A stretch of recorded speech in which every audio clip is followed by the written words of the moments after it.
Hello and welcome to Squishy Vision, um, where I have just finished watching the series premiere to series 15 of Doctor Who, or season 41 if you prefer. We're not calling it season 2. I think it's season 41, 36 plus 15, yeah.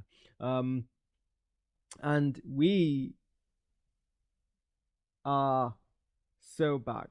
Doctor Who never left. Russell T Davies clearly went on some kind of weird direction that left a lot of us with kind of very skeptical taste in our mouths. But this episode was such a strong start. I don't know if I really have many complaints other than they killed a cat. And I was genuinely like, I mean, that's how much I love cats, that my mouth was like open for a good 2 minutes. Like, I was like, um, but I mean, I guess to be fair, um, it's been a while since I've had that reaction, that such an uncontrollable reaction to something that happened in Doctor Who, and even like beyond like just the cat dying, which is still tragic enough. The fact that it's been a while since Doctor Who's done something which the new show does the new series does very well. Even the old classic series does very well, where it makes you care about someone who you've known for less than a few minutes.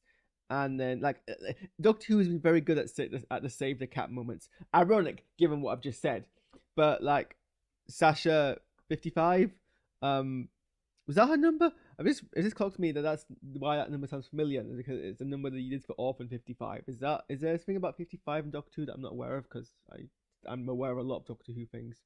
But no, like I immediately cared about Sasha 55, be it because of the acting and because of the writing. And then when she died, I was like, I mean, I didn't have the same kind of reaction as I did when the cat died, but I had a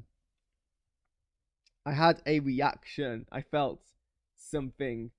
Um, I could tell I was meant to feel sad, and I kind of did. By my am I unscrewing or screwing this table? Like, um, by their death. I mean, I could see it coming a mile away. But again, that's something that hasn't really like been. I could see a mile away, but I didn't mind. I felt like, oh, this is what I'm meant to be like. Like, it's executed well. Like, it's not meant to be a twist, but it was still meant to invoke that sense of like emotion that it did. Um, Hello, Edwin Handoyo, who I think is saying here that they're giving 100. I've moved, my whole setup's moved, so the thing is in the way. I should probably move that. Oh, I should probably move so we can actually see the text from the chat. No, we're just spamming characters, so we're gonna ignore them. I thought they were giving the episode 100, but now we're just saying words. But I've just noticed that the image thing next to the name isn't appearing properly. Anyway, I'm just gonna get them to like shut up a second. How do I put user in timeout? Cool. Right, they've been timed out. What was I saying?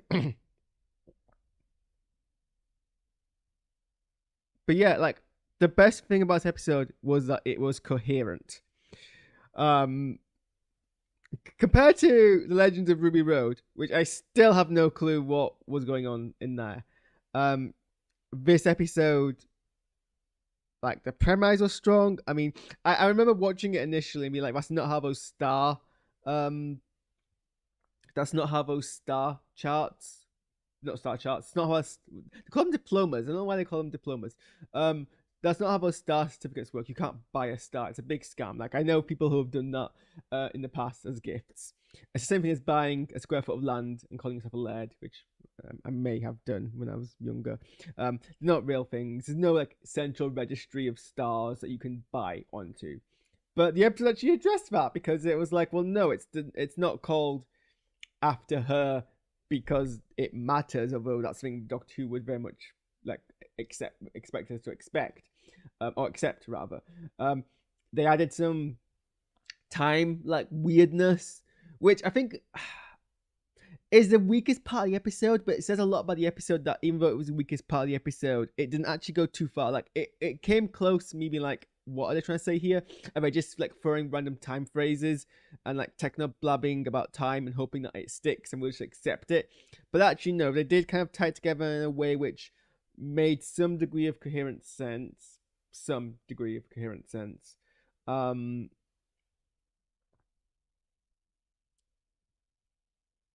Not sure if it's a strong enough foundation for a arc to be built upon, because they seem to be implying that there's an arc here about time going weird and about time rifts.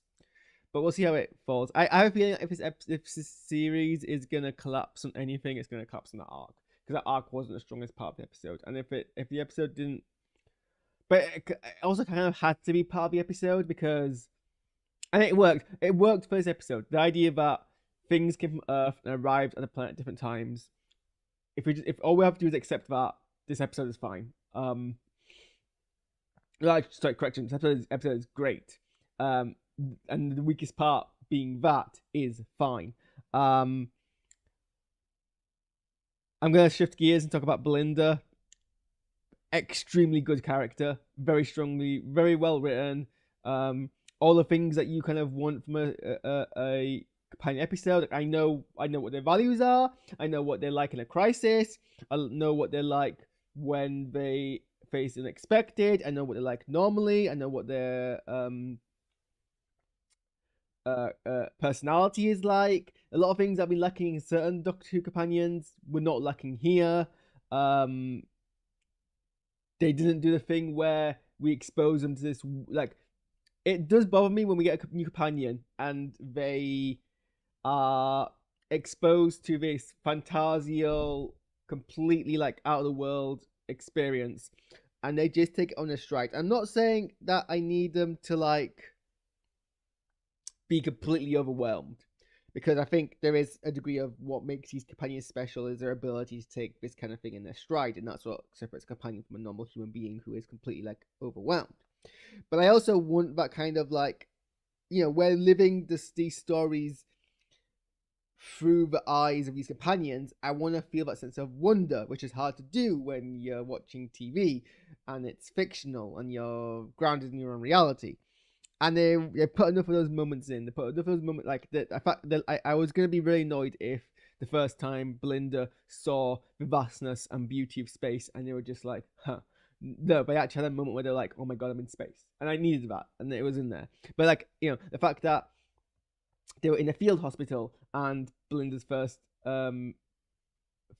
kind of inclination is to be a nurse. I liked that, and it's realistic, and it's practical, and it's very Martha coded, but not like a duplicate of Martha. That was, I think, my other concern. A lot of people on Twitter were like, "Oh, it's Martha Jones back," not like literally, but like spiritually, this is a success of Martha Jones, and in some ways that's a good thing, but in other ways, I wanted to make sure this character is distinct and different, and they did that. The calling your main villain the AI generator is something too unoriginal to have been done by AI, but then putting what's the word? Genuflect. What's the word that you used? I think I've used it once in Doctor Who before. I know it's a real word, but having that in your dialogue is too original to be AI, and that's this episode's kind of like in the middle of those two things. But then they actually put a twist on that. It's not AI generator, it's AL generator, whatever that means.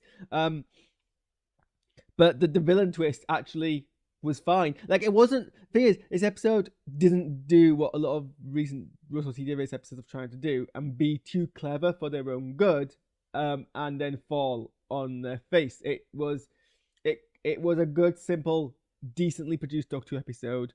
The villain, Russell T Davies in the last series had like this obsession with trying to do these really like progressive,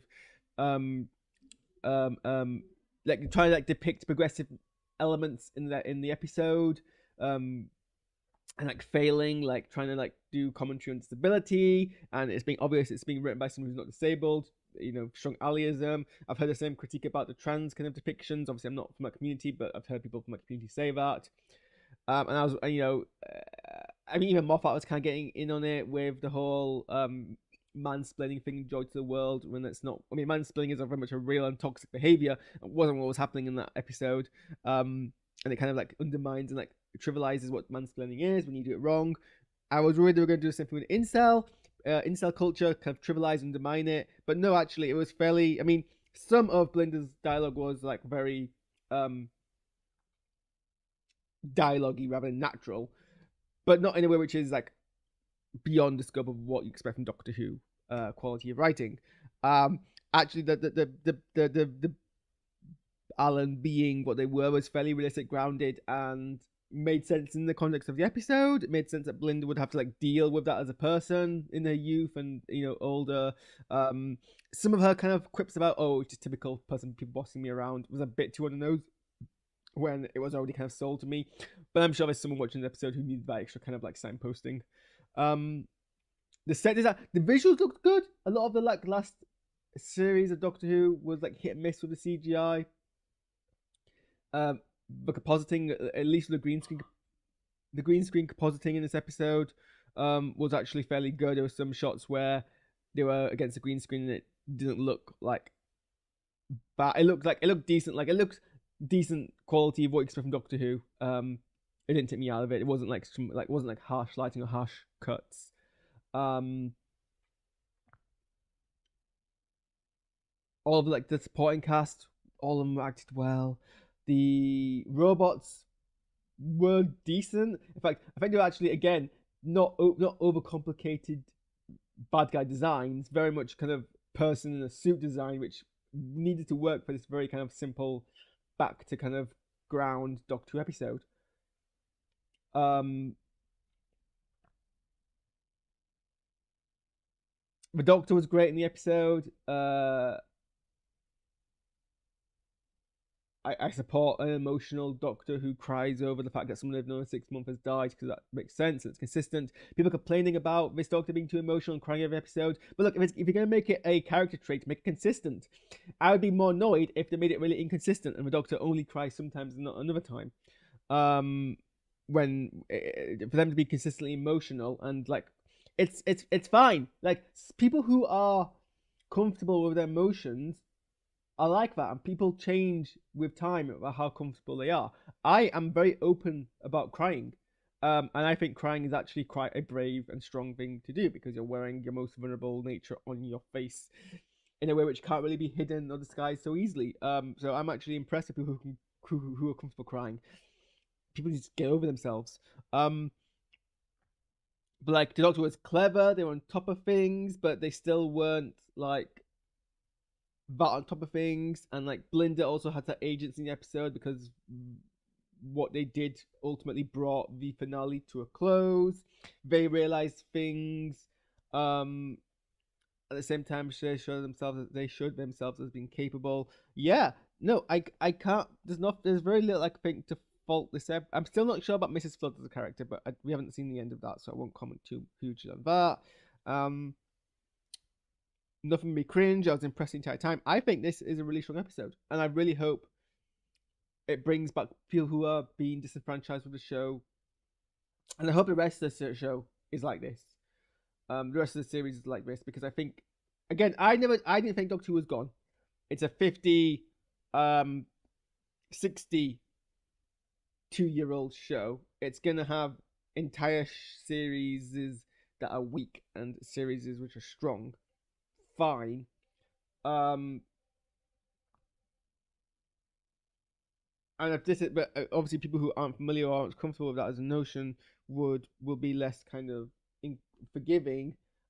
So I'm hoping that we get this strong, consistent, not overcomplicated series that helps kind of bring people back, and I think Ncuti Gatwa deserves that. So that's my that's my thoughts on this episode. Also, not hugely loving the 8 o'clock drop on iPlayer. I completely forgot that was what they were doing. In fact, I didn't kind of forget. I remembered seeing the press release a while back.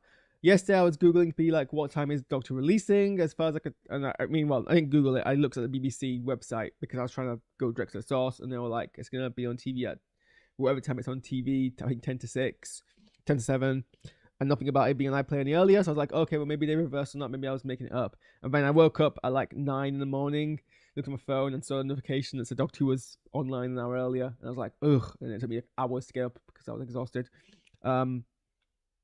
So not fond of that.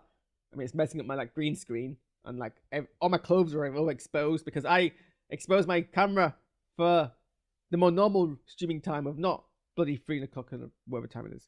Anyway, I gotta go make pasta. So I'm gonna go do that. But thanks for tuning in. Where's my button? Bye.